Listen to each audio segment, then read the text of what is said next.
ನೀವೆಲ್ಲ short list ಆಗಿದ್ದೀರಾ,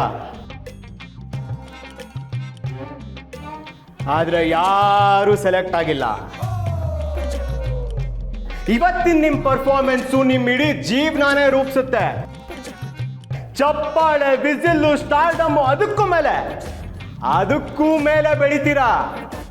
ಇಷ್ಟೆಲ್ಲ ಹೇಳಿದ ಮೇಲೆ ನೀವು ಹೇಗೆ ಆಕ್ಟ್ ಮಾಡ್ತೀರಾ ಅನ್ನೋದು ನಿಮಗೆ ಬಿಟ್ಟಿದ್ದು. ಇಲ್ಲಿ ಡೈಲಾಗ್ ಹೇಳಮ್ಮ. ನೋಡಮ್ಮ, ನಮ್ಮ ಮಗಿನ ಅಲ್ಲಮ್ಮ, ಹ್ಞೂ ಅದಿಯ, ನಮ್ಮ ಮಗಿನ ಬಾಯಿಗೆ ಗಾಜಿನ ಸ್ಪೂನ್ ಇಟ್ಟೆ ಸಾಕಿದೀವಿ. ಕರ್ಮ ರೀ, ಗಾಜಿನ ಸ್ಪೂನ್ ಅಲ್ಲ ಕಣ್ರಿ, ಗೋಲ್ಡನ್ ಸ್ಪೂನು. ಬಾಯಿನಾಗಿಟ್ಟು ಅಲ್ಲ, ಬಾಯಲ್ಲಿಟ್ಟು. ರೀ ಏನ್ರಿ ನೀವು ಫಾರಿನ್ ರಿಟರ್ನ್ ಮಾತಾಡೋ ತರ ನಾವು ಮಾತಾಡ್ತಿದ್ದೀರಾ? ಯಾವ್ದೋ ಸಂತೆಲ್ ಕುಂಬಳಕಾಯಿ ಕದ್ಕೊಂಬಂದ ಒಂಥರ ಡೈಲಾಗ್ ಹೇಳ್ತೀಯಲ್ಲಮ್ಮ. ಕೂತ್ಕೊಳ್ರೆ, ನೀನು ಡೈಲಾಗ್ ಹೇಳಮ್ಮ. ಯಾಕೆ ಡೈಲಾಗ್ ಹೇಳಕ್ ಬರಲ್ವಾ? 3 ದಿನದಿಂದ ಡೈಲಾಗ್ ಪ್ರಾಕ್ಟೀಸ್ ಮಾಡ್ತಾನೇ ಇದ್ದೀರಾ, ಇನ್ನೂ ಡೈಲಾಗ್ ತಲೆ ಒಳಗೆ ಹೋಗಿಲ್ವಾ? ಡೈಲಾಗ್ ಹೇಳಕ್ ಬರುತ್ತೆ, ಆದ್ರೆ ಹೇಳಲ್ವಾ? ಯಾಕೆ ಅಂದ್ರೆ 3 ದಿನದಿಂದ ಪ್ರಾಕ್ಟೀಸ್ಗೆ ಅಂತ ಕರೆದು ಕನ್ವಿನ್ಸು ಕೊಟ್ಟಿಲ್ಲ, ಪೇಮೆಂಟು ಕೊಟ್ಟಿಲ್ಲ. ಮೊದಲು ಪೇಮೆಂಟ್ ಕೈಗಿಡೋ, ಡೈಲಾಗ್ ಆಮೇಲೆ ಬಾಯಿಗೆ ಬರುತ್ತೆ.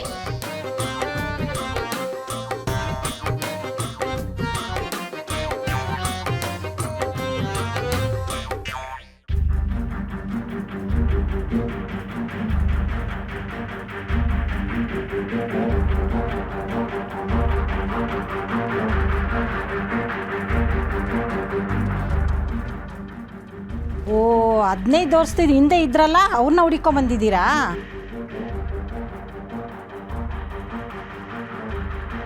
ಇವಾಗ ನೆನಪಾಯ್ತು ನೋಡಿ, ಅವ್ರ ಹೆಸರು ನಾಗೇಶ್ ಅಂತಾನೆ. ಅವ್ರೆ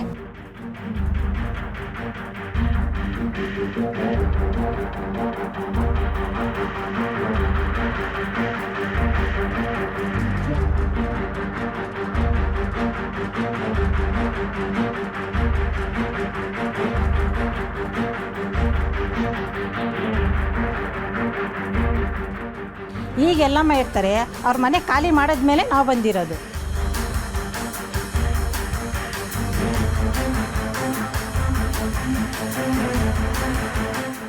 ಏನು ಮನೆ ಖಾಲಿ ಮಾಡಿದ್ರಾ? ಈಗ ಅವ್ರು ಎಲ್ಲಿರ್ಬೋದು? ನಿಮ್ಗಾಗ್ಲಿ ನಿಮ್ಮ ಯಜಮಾನ್ರಿಗಾಗ್ಲಿ ಏನಾದ್ರೂ ಗೊತ್ತಿದ್ಯಾ? ಇಲ್ಲಮ್ಮ, ನಮಗೇನು ಗೊತ್ತಿಲ್ಲ.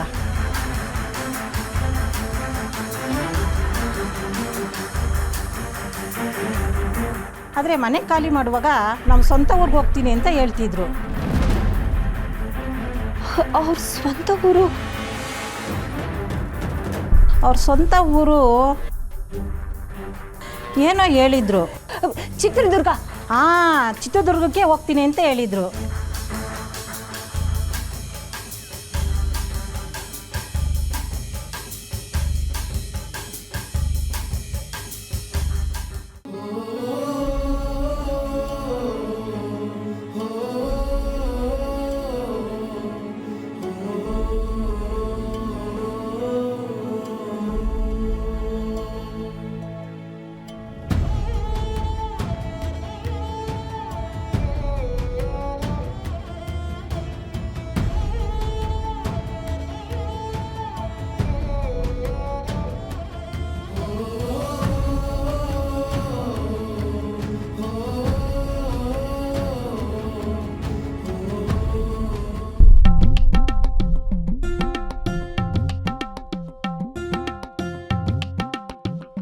ಯಾವುದೇ ಶೂಟಿಂಗ್ ಹೋದ್ರೂ ಊಟ ತಿಂಡಿ ಇರುತ್ತೆ, ಆದ್ರೆ ಇಲ್ಲಿ ಯಾವುದೂ ಇಲ್ಲ. ಮೊದಲು ಪೇಮೆಂಟ್ ಇಡ್ರಿ, ಆಮೇಲೆ ಆಕ್ಟ್ ಮಾಡ್ತೀವಿ. ರೇ ಸ್ವಾಮಿ, ಜೂನಿಯರ್ ಆರ್ಟಿಸ್ಟ್ ಆಗಿ ಹೋಗಿದ್ದಿದ್ರೆ 100-200 ಸಿಗ್ತಾಯಿತ್ತು. ಇಲ್ಲ, ಅದು ಇಲ್ಲ. ಮೊದಲು ಪೇಮೆಂಟ್ ಇಡ್ರಿ, ಆಮೇಲೆ ಆಕ್ಟ್ ಮಾಡೋಣ. ಸಾಕು ಸುಮ್ಮನೆ. ದಿನ ಪೇಮೆಂಟ್ ಕೊಡೋಕ್ಕಿದೆ, ಸೀರಿಯಲ್ಲು ಅಲ್ಲ, ಡ್ರಾಮಾನೂ ಅಲ್ಲ. ಇಲ್ಲಿ ನೀವು ಸ್ಟೇಜ್ ಮೇಲೆ ಆಕ್ಟ್ ಮಾಡಲ್ಲ, ಕ್ಯಾಮ್ರಾ ಮುಂದೆನೂ ಆಕ್ಟ್ ಮಾಡಲ್ಲ. ಇದೆಲ್ಲ ನಡೆಯೋದು ರಿಯಲ್ ಲೈಫಲ್ಲಿ. ಇಲ್ಲೇನಾದ್ರೂ ಸ್ವಲ್ಪ ಹೆಚ್ಚು ಕಡಿಮೆ ಆದ್ರೂ ನಿಂತೋಗೋದು ಶೋ ಅಲ್ಲ, ಜೀವನ. ಅದಕ್ಕೆ ಸರಿಯಾಗಿ ರಿಹರ್ಸಲ್ ಮಾಡಿ ಆಮೇಲೆ ನಿಮ್ಗೆ ಎಷ್ಟು ಪೇಮೆಂಟ್ ಬೇಕೋ ಅಷ್ಟು ಕೊಡಿಸ್ತೀನಿ. ಅದೆಲ್ಲ ಆಗಲ್ಲ. ಮೊದಲು ದುಡ್ಡು ಕೊಡು, ಆಮೇಲೆ ಕೆಲಸ ತಗೋ. ನಿನ್ನ ನೋಡ್ತಾ ಇದ್ರೆ ಬಿಲ್ಡಪ್ ಕೊಟ್ಟು ಬಿಟ್ಟಿ ಕೆಲಸ ಮಾಡಿಸ್ಕೊಳ್ತಾ ಇದ್ಯಾ? ಮೊದಲು ಪೇಮೆಂಟ್ ಕೊಡು, ಆಮೇಲೆ ಕೆಲಸ ತಗೋ. ಯಾರ ಬಗ್ಗೆ ಮಾತಾಡ್ತಾ ಇದೀಯಾ? ಅಷ್ಟಕ್ಕೂ ಇದನ್ನ ಯಾರ ಗತಿ ಇಲ್ದಿರೋರು ಮಾಡ್ತಿರೋದಲ್ಲ.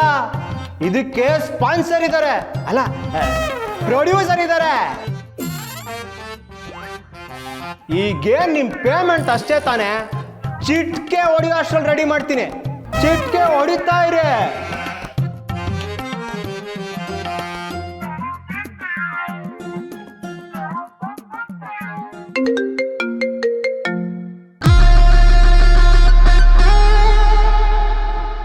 ಹಲೋ ಹಲೋ ಮೇಡಮ್, ಅರ್ಜೆಂಟಾಗಿ 1 ಲಕ್ಷ ಬೇಕಿತ್ತು, ಅಕೌಂಟ್ಗೆ ಹಾಕ್ಬಿಡಿ. ವಾಟ್? 1 ಲಕ್ಷನಾ? ಇದ್ದಕ್ಕಿದ್ದಾಗೆ ಯಾಕೆ ಅಷ್ಟೊಂದು ದುಡ್ಡು ನಿನಗೆ? ನೋಡಿ, ಯಾಕೆ, ಏನು, ಹೇಗೆ, ಯಾವಾಗ ಅನ್ನೋ ಪ್ರಶ್ನೆಗಳಿಗೆ ಆನ್ಸರ್ ಮಾಡೋದು ಅಂದರೆ ನನಗೆ ಬರಲ್ಲ. ಒಂದು ಮಾತು ಹೇಳ್ತೀನಿ, ಸರಿಯಾಗಿ ಕೇಳಿಸ್ಕೊಳ್ಳಿ. ಎಕ್ಸಾಮ್ ಹಾಲಲ್ಲಿ ಕ್ವಶನ್ ಪೇಪರ್ ಕೊಟ್ಟಾಗ ಅದರಲ್ಲಿ ಬರೀ ಪ್ರಶ್ನೆಗಳೇ ಇದ್ದಿದ್ದಕ್ಕೆ ಅದಕ್ಕೆ ಆನ್ಸರ್ ಮಾಡದೆ ಕ್ವಶನ್ ಪೇಪರ್ನೇ ವಾಪಸ್ ಕೊಟ್ಟು ಬಂದ ಮಗ ನಾನು. ಅಂಥದ್ರಲ್ಲಿ ನೀವು ಕ್ವಶನ್ ಮಾಡಿದ್ರೆ ನಾನು ಆನ್ಸರ್ ಮಾಡಬೇಕಾ? ಅರ್ಜೆಂಟಾಗಿ ಕಾಸು ಬೇಕು ಅಂದರೆ ಬೇಕು ಅಷ್ಟೇ. ಪ್ಲಾನ್ ವರ್ಕೌಟ್ ಆಗಬೇಕು ಅಂದರೆ ಪೇಮೆಂಟು ಟೈಮ್ಗೆ ಆಗಲೇಬೇಕು. ನೋಡ್ಬಾಲ, ಮೊದಲೇ ತಲೆ ಕೆಟ್ಟೋಗೋಷ್ಟು ಟೆನ್ಷನ್ ಇದೆ ನನಗೆ. ಇದ್ರ ಮಧ್ಯೆ ನೀನು ಬೇರೆ ತಲೆ ತಿನ್ಬೇಡ. ಹಲೋ ಅಕ್ಕ, ನಾನೇನು ತಲೆ ತಿಂತಿಲ್ವಲ್ಲ. ನಿಮ್ಮ ಅನುಕೂಲಕ್ಕೆ ನಿಮ್ಮ ಕೆಲಸ ಮಾಡ್ತಿದ್ದೀನಿ ನಾನು. ಬೇಡ ಅಂದ್ರೆ ಹೇಳಿ, ಬಿಟ್ಟಾಕ್ಬಿಡ್ತೀನಿ. ಬಾಲೋ, ಆಲ್ ರೈಟ್, 1 ಲಕ್ಷ ತಾನೆ, ಟ್ರಾನ್ಸ್ಫರ್ ಮಾಡ್ತೀನಿ. ಆದರೆ ಅದಕ್ಕಿಂತ ಇಂಪಾರ್ಟೆಂಟ್ ವಿಷಯ ಇನ್ನೊಂದಿದೆ. ಮೊದಲು ಮನಿ ಮ್ಯಾಟ್ರು, ಆಮೇಲೆ ಬೇರೆ ಮ್ಯಾಟ್ರು. ಮೊದಲು ನೀವು ದುಡ್ಡನ್ನ ಅಕೌಂಟಿಗೆ ಟ್ರಾನ್ಸ್ಫರ್ ಮಾಡಿ, ನನಗೆ ಬೇಜಾನ್ ಕೆಲಸ ಇದೆ. ಅದನ್ನೆಲ್ಲ ಮುಗಿಸ್ಕೊಂಡು ನಿಮ್ ಗೋಳ್ ಕೇಳೋಕ್ಕೆ ನಾನೇ ಕಾಲ್ ಮಾಡ್ತೀನಿ.